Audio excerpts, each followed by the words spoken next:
Hello everyone, today in this video we will discuss how to fix randomly shuts off on Realme 16.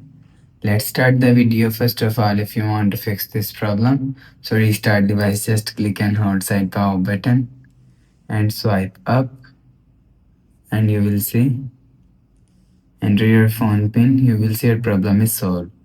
But if it not solved, if you want to fix this problem, go to app library.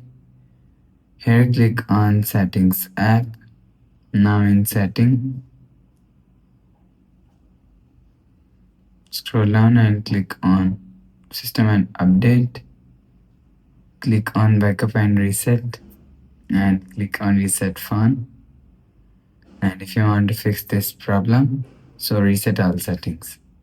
Enter phone pin and click on reset. After you click on reset, you will see your problem is solved. But if it not solved, if you want to fix this problem, so update software, click on settings app. Scroll down to and click on system and update. Click on software update. You will check your software update is latest. If it not latest, update your software latest. After update software latest, go back to home screen. You will see your problem is solved.